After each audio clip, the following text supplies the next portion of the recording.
রাজ্য সরকারের সড়কের ধারে উল্টে গেল একটি পাথর বোঝাই ডাম্পার। যদিও স্থানীয়দের অভিযোগ ওভারলোডিং এর কারণে এই ধরনের ঘটনা ঘটেছে। ঘটনাটি ঘটেছে মালদার মানিকচকের নূরপুর এলাকায়। স্থানীয় সূত্রে জানা গেছে, মঙ্গলবার সকাল নাগাদ ঝাড়খণ্ড থেকে একটি পাথর বোঝাই ডাম্পার নূরপুরের একটি ডিপোতে আসে। সেখানেই ঘটে বিপত্তি। ওভারলোডিং এর কারণে উল্টে যায় ডাম্পারটি, ফলে বেশ কয়েকটি বৈদ্যুতিক খুঁটি ভেঙে পড়ে। ফলে বিদ্যুৎ বিচ্ছিন্ন হয় এলাকায়। খবর পেয়ে ঘটনাস্থলে ছুটে যান মানিকচক থানার পুলিশ এবং বিদ্যুৎ দপ্তরের কর্মীরা।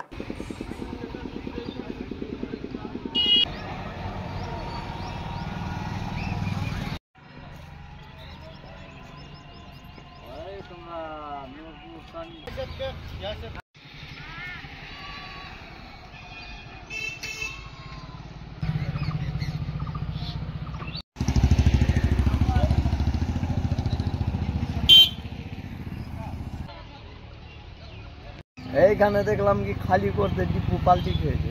কি ছিল এটা? এইটা এই চিপস গিট্টি। চিপস গিট্টি? হ্যাঁ। কোন গাড়ি এটা? ডাম্পার। ডাম্পার গুলো। এই জায়গাটার নাম কি? এটা নূরপুর। নূরপুর? হ্যাঁ, এই তোমার যে ক্যামের কাছে। ক্যামের কাছে? হ্যাঁ হ্যাঁ। এটা এটা এটা কিভাবে পড়ে আছে? বাঁদিকে পড়ে আছে? হ্যাঁ। মানে পুরো উল্টে গেছে, গাড়ি ভেঙে গেছে? কেন হলো এরকম? কি মনে করছেন, ওভারলোড ছিল গাড়ি তার জন্য? আমরা দেখছি এখানে ডিপো সব দিন খালি করে এইখান থেকে মাল সেলিং যায়। তো এরকম ঘটলো মানে ওভারলোড ছিল বলেই হয়েছে, কি মনে করছেন? না, চাক্কা বসে গেছে না? ওভারলোডের জন্যই বসেছে?